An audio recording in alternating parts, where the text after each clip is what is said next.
નમસ્કાર. ગુરુ આપણને જ્ઞાન આપે. એટલે જ્ઞાન એટલે શું? તો સાદી સમજણ એવું છે કે જ્ઞાન એટલે માહિતી અથવા જાણકારી અથવા કોઈ વિશેષ પ્રકારની આવડત. એ પણ જ્ઞાન છે. તબલા વગાડવાનું જ્ઞાન, સાયકલ ચલાવવાનું જ્ઞાન, હેલિકોપ્ટર ચલાવવાનું જ્ઞાન. આ જ્ઞાન ક્યાંથી આવે? જ્ઞાન વાંચવાથી અથવા સ્વ અનુભવથી અથવા કોઈ શીખવાડે તો આવડે. એટલે આપણે ત્યાં સાદી સમજણ પ્રમાણે ગુરુ આપણને જ્ઞાન આપે. એટલે કે ગુરુ આપણને શીખવાડે, સમજાવે, માહિતી આપે, સત્ય સમજાવે. અને એટલે આપણે ગુરુ પૂર્ણિમાનો ઉત્સવ ઉજવીએ છીએ. ત્યારે આજના આ ગુરુ પૂર્ણિમાના દિવસે જેનામાંથી ખરેખર કંઈક શીખવા જેવું છે અથવા જેની પાસેથી આપણે શીખવું જોઈએ જ એવા નવા જમાનાના ગુરુ, એટલે કે આપણા જ પોતાના સંતાનો, આપણા જ બાળકો, આપણા જ નવી પેઢીના યુવાનો, એટલે કે જેનજી એ નવા જમાનાના ગુરુ છે. આ કેટલા મસ્ત લોકો છે. પહેલી વાત કે એ લોકોમાં ધીરજ છે. આ જંતર મંતર ઉપર 36 દિવસ સુધી શાંતિપૂર્વક રીતે બેઠા, એનો સંયમ અને ધીરજ છે. તો જેનજી પાસેથી સંયમ અને ધીરજ શીખવા જેવી છે. સૌથી સારી વાત તો એ છે કે એની પાસે પોતાને અભિવ્યક્ત કરવા માટેના કેટલા રસ્તાઓ છે.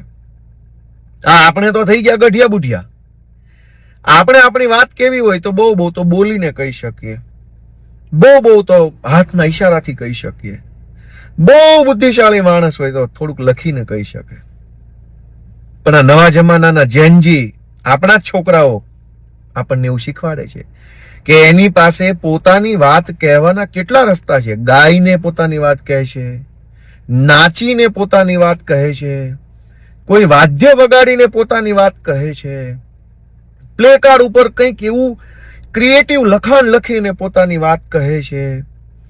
કેટલા રસ્તાઓ છે એમની પાસે પોતાની વાત કહેવા માટે, અને કેટલી અસરકારક રીતે તેઓ પોતાની વાત કહી શકે છે. આ કેટલા સારા છોકરાઓ છે. મારી જેવા અથવા આપણી જેવા લોકોએ તો આ આખી જિંદગી અનેક ગુરુ પુણ્યમાં જોઈ, પણ જેનજી જેવા ગુરુ નહીં મળે. કેમ કે એ જોવો, એ વાડામાં નથી બંધાતા.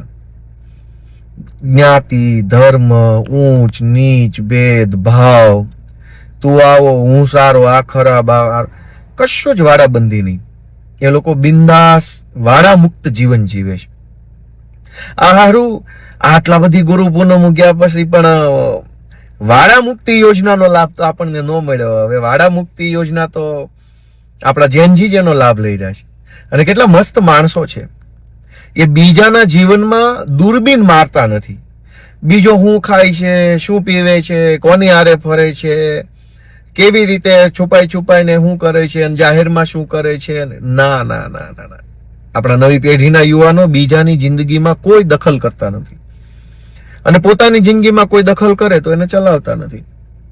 કોણ કેટલા વાગે જાગે છે, કેટલા વાગે સૂવે છે, કોણ શું વાંચે છે, કોણ શું જોવે છે, કોણ કેટલા વાગે નાય છે, કોણ કેટલા કપડાં ધોવે છે, કોણ ક્યારે સૂકવે છે, કોઈ ઝંઝટમાં આ નવી પેઢીના જુવાનિયા પડતા નથી.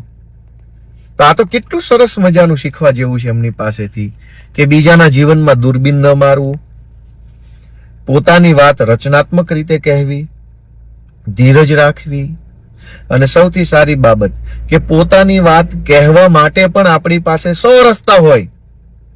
આપણે તો જૂની પેઢીના મારી જેવા ભાભલા તો હવે ખાલી બોલીને કહી શકે એમ છે, પણ જેનજી પાસે કેટલા રસ્તાઓ છે. તો આ નવી પેઢીના આપણા પોતાના જ યુવાનો, આપણા જ દેશના યુવાનો આપણને કંઈક શીખવી રહ્યા છે, એટલે કે જ્ઞાન આપી રહ્યા છે કે આ જાતિ પાતિના, ઊંચ નીચના, કાળા ધોળાના, લાલ પીળાના ભેદભાવમાંથી બહાર આવો. આપણા જ યુવાનો આપણને, આપણી જ નવી પેઢીના જેનજી શીખવી રહ્યા છે કે બીજાની જિંદગીમાં માથા મારવાનું બંધ કરો. આપણા જ યુવાનો, આપણા જ દીકરાઓ, આપણા જ સંતાનો આપણને એ જ્ઞાન આપી રહ્યા છે કે તમે તમારું જીવન સારી રીતે અને શાંતિપૂર્વક રીતે જીવો. બીજે ક્યાંય તમારે મગજ દોડાવવાની જરૂર નથી. તો આજે ગુરુ પૂર્ણિમાના દિવસે આપણા દેશના સૌ યુવાનો કે જેનામાંથી આપણને કંઈક શીખવા મળે છે, જાણવા મળે છે, વાડા મુક્ત જીવન જે લોકો અત્યારે જીવી રહ્યા છે, આપણને તો આટલી બધી ગુરુ પૂર્ણિમાએ બધું કર્યું, પણ વાડામાંથી બહાર ન આવી શક્યા. હું ઊંચી જ્ઞાતિનો, તું નીચી જ્ઞાતિનો, આ ગામડાનો, આ શહેરનો, આ અભણ, આ ભણેલો, આ અમીર, આ ગરીબ. તો આપણી નવી પેઢીને આપણે ગુરુ માનીએ, એનામાં જે સારું છે એ આપણે શીખીએ. અને એની પાસે જો કંઈ ઘટતું હોય, કેમ કે જ્ઞાન મેં કીધું એમ અનુભવથી, વાંચનથી, અને કોઈ શીખવાડે તો આવડે. અનુભવ તો એ લોકો પોતે કરી જ રહ્યા છે સારો મોળો. અનુભવથી એનામાં જે જ્ઞાન આવવાનું હશે એ આવતું રહેશે. વાંચન તો એ લોકો પોતે કરે છે અને વાંચીને પોતાનું જ્ઞાન મેળવી લે છે. એનામાંથી જે શીખવા જેવું છે એ આપણે શીખીએ આજના ગુરુ પૂનમના દિવસે. એને કંઈ કહેવા જેવું હોય તો વિનમ્ર ભાવે પોતાના બાળકો છે એમ માનીને એને કંઈક 4 શબ્દો શીખવાડીએ, જેથી કરીને એનું ટીચિંગનું જ્ઞાન પણ વધે. એક્સપિરિયન્સ, રીડિંગ અને ટીચિંગ. તો એક્સપિરિયન્સ અને રીડિંગ તો એ પોતે કરે છે, આપણે એને ટીચિંગનું એટલે કે કંઈક શીખવાડીએ, બદલામાં એની પાસેથી જ્ઞાન ગ્રહણ કરીએ, એવી જ પ્રાર્થનાઓ સાથે જૈનજી આપણા નવા ગુરુ અને ગુરુ પૂર્ણિમાની શુભેચ્છાઓ.